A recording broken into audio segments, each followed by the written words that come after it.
Olá galera, vamos hoje discutir um assunto legal em biologia, né? Bom, com toda a satisfação, hoje é um dia importante, é aquele dia onde que todo mundo tem dificuldade, né? Que no caso, a apreciação dos hererogramas em genética. Hoje vamos começar com uma aulinha bem tranquila, bem light, vocês vão tirar todas as suas dúvidas em relação ao heredograma. Parece meio complicado. Hoje todas as suas dúvidas serão então, né, amenizadas em razão de algumas técnicas de resolução do heredograma. Característica de muitos alunos aí em relação à genética é não saber bem o posicionamento de cada elemento dentro do heredograma. E vamos assim então hoje pontuar a análise desse heredograma. Bem, tomando como base um exercício singular em relação aí ao heredograma, vamos analisar a genealogia então exposta. Veja bem, nesse heredograma então apresentado, eu faço algumas questões relativas a esse heredograma. O que de repente gera dúvida em relação ao vestibulando é quando nas alternativas faz-se consideração ao indivíduo 32, 31, 14, 15, onde estão esses indivíduos? Fácil, na análise do heredograma, é encontrar esses indivíduos. Vamos lá. Passando então ao exercício, vamos concentrar apenas no heredograma da questão. Vamos analisar então essa questão. Olha só, como exemplo, eu tenho lá, analisando a genealogia abaixo, é correto afirmar que... Bom, tem algumas alternativas referente aos elementos do heredograma, mas quem é o casal 24 e 25? Quem é o indivíduo 11, 12, 33? Onde encontrar esses elementos e como encontrá-los? Bom, por regra, nós vamos primeiro analisar esse heredograma, ou seja, vamos isolar ele e analisar esses elementos, antes de tudo. Primeira regra que nós temos que avaliar em relação ao heredograma é fazer a numeração das linhas horizontais, ou seja, do alinhamento dos indivíduos em relação ao heredograma. Nós temos lá, sempre como regra, de cima para baixo, vamos numerar então as linhas elementares aí do heredograma, começando, por regra também, em algarismo romano, de cima para baixo. Nós temos, no caso desse exercício, 3 alinhamentos. Temos a linha 1, a linha 2 e a linha 3. E a partir do que nós conseguimos agora o alinhamento dos indivíduos, nós passamos agora a numerá-los. Por regra, sempre da esquerda para a direita. Em cada linha, nós numeramos a partir do número 1 e vamos até o final, retornando então à linha seguinte, numerando novamente da mesma forma, até completarmos todas as linhas. A partir do momento que nós encontramos os indivíduos já numerados, nós já temos agora ciência de como encontrá-los, ou seja, eu já posso encontrar o indivíduo 1 na linha 1, assim como o 2 na linha 2, o 3 na linha 3 e assim por diante. Agora sim, eu posso fazer a interpretação dos indivíduos em relação ao que o exercício pede. Tomando como referência do exercício, nós temos características envolvidas no heredograma, e essas também têm que ser consideradas. Descartando então a possibilidade, nesse exemplo, da característica ser uma característica relacionada ao sexo ou outras derivações, tomando como referência então um exercício simples para com heredograma, analisamos que possui então duas características em análise. Nós temos a característica normal e a característica afetada. Princípio de exercícios comuns como esse é, singularmente, nós encontrarmos o elemento que possui a característica dominante e aquele que possui, então, a característica recessiva. Regra, nós temos que as letras que condicionam a característica dominante e a característica recessiva são tidas, respectivamente, a dominante, letra maiúscula, recessiva, letra minúscula. A referência normalmente extraída a partir da característica recessiva. Pois bem, nós temos lá característica normal e afetado. Qual é a característica dominante? Passamos à averiguação que existe uma regra básica. Basta nós então analisarmos a interpretação a partir da observação, onde exista o casal com uma determinada característica que possua filho ou filha com característica diferente dos pais. Nesse caso, pressupõe-se que a característica dos pais é dominante, pois permite a heterozigose. E na heterozigose, se eu associar os recessivos, eu consigo então obter o indivíduo com a característica recessiva, que no caso desse exercício é representado pelo indivíduo 6 da linha 2.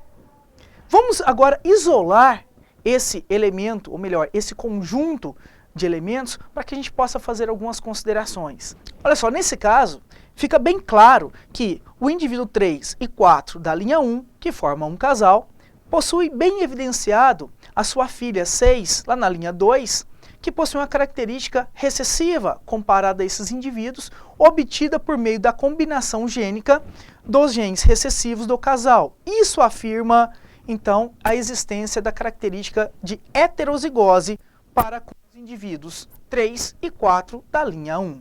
A partir, então, do isolamento desses indivíduos, passando agora na interpretação dos genes em razão da sua representação por letras, nós temos a observação que os elementos 3 e 4, realmente eles apresentam a heterozigose. Vamos ver agora nesse exemplo. Esse é um princípio mendeliano. Nós temos lá na observação de um casal heterozigoto, ele apresenta tanto um gene dominante quanto um recessivo para a característica, onde que o indivíduo 6 da linha 2, nesse caso, ele recebe então os dois genes recessivos do casal. Valendo-se que isso é uma regra. Sempre vocês podem encontrar dessa maneira a característica dominante e recessiva dentro dos hererogramas. Próximo ponto que nós temos agora é voltar ao heredograma e a partir desse nós então colocamos todos, ou melhor, representamos todos os indivíduos homozigóticos recessivos, pois nós já temos a certeza que essa é uma característica recessiva, ponto importante dentro do heredograma. E a partir da análise dos indivíduos posteriores, nós encontramos agora os seus respectivos genótipos. Completamos agora o nosso heredograma. Analise só. No indivíduo 3 e 4 da linha 1, já havia sido percebido a característica heterozigótica. Já nos indivíduos recessivos, também nós já temos a sua representação a partir desse primeiro casal, então, analisado.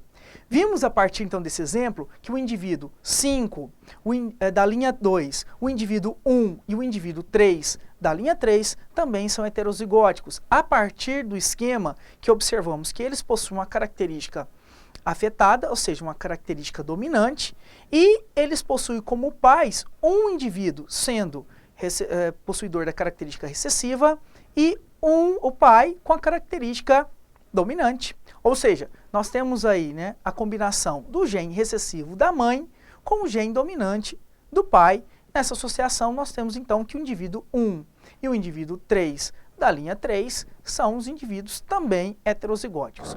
Porém, na observação do elemento 7 da linha 2, nós não podemos identificar este quanto ao seu genótipo, ou seja, ele possui característica homozigótica ou heterozigótica, visto que ele possui as possibilidades, valendo-se então de um ponto de interrogação para esse elemento.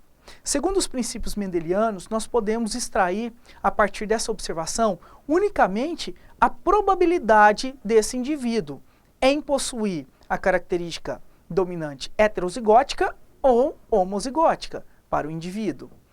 A partir, então, de expressões de análise, de combinação dos elementos de seus pais, nós podemos chegar, então, ao fator da probabilidade. Na análise do quadro de Punnett, averiguamos que, na combinação entre os indivíduos heterozigóticos, ou seja, do casal heterozigoto, nós podemos, então, a partir da combinação, então, dos seus genes para com os gametas, obter o resultado da probabilidade desse elemento, que nós não conhecemos bem o seu genótipo e não podemos também afirmar, ou seja, apenas a probabilidade desse indivíduo pode então ser averiguada. A partir então, claro, né, da combinação então desses indivíduos, nós temos da apuração de 25% dos elementos, ou seja, dos descendentes, possui a característica homozigótica dominante. Contrapartida, nós temos 50% heterozigóticos e 25% homozigóticos recessivos. Ou seja, nós possuímos aí como interpretação desse elemento que ele possui 50% de probabilidade de ser heterozigótico e 25% de ser homozigoto dominante. Do quadro, totalizamos aí os indivíduos para com este casal em relação aos seus genótipos com essa estrutura, 50% heterozigóticos, 25% homozigóticos dominante, 25% homozigóticos recessivos. Visto que o resultado não coincide com o fenótipo, onde nós encontramos basicamente 75% com a probabilidade de ser afetado, segundo o princípio dessa característica, e 25% com a probabilidade de ser normal, ou seja, nós temos aí, né, a fração de 3 indivíduos para 1 em relação às suas características. Enquanto que na probabilidade genotípica eu tenho a fração de 1 para 2 para 1. A partir da apuração total, então dos elementos fenotípicos e genotípicos desses indivíduos, nós podemos agora chegar ao veredito em relação à questão. Nós temos lá, o casal 2,4 e 2,5 são os indivíduos que confirmam a dominância para o caráter normal? Nós já sabemos que não, porque esses indivíduos, eles apresentam variação em relação ao seu genótipo. E nós temos que a característica normal é a característica recessiva e não dominante. Em B, os indivíduos afetados possuem fenótipo recessivo? Averiguamos isso desde o início, que não, que nós temos como fator genotípico a característica dominante para o afetado e recessivo para o normal, desconsiderando então a questão também B. Na alternativa C, nós temos que o casal 1,1 e 1,2 são os indivíduos que confirmam a dominância para o caráter normal. Claro que não, pois já havíamos visto anteriormente que os elementos considerados normais, eles possuem característica recessiva, mais uma vez caracterizando então como alternativa a letra C. Já na alternativa D, diz, o indivíduo 3,3 possui genótipo heterozigoto. Partindo do pressuposto, claro, né, que ele recebe um gene dominante do seu pai para manter a característica afetada, obrigatoriamente ele vai receber um gene recessivo de sua mãe, pois ela possui o caráter recessivo. Daí o porquê a verdadeira questão então a ser marcada insere então na alternativa D, pois sim, o indivíduo 3,3 possui genótipo heterozigoto. Pessoal, lembrando que questões de heredograma, quando não se fala a respeito da manutenção da característica correlacionada ao sexo ou outro elemento que distancia a equivalência de dominância e recessividade, vale a pena lembrar então dessas regras, pois essas regras são sempre as mesmas no conceito de utilização e identificação dos elementos. Valeu, pessoal, até a próxima. Nós nos encontramos em outros exercícios de genética ou não.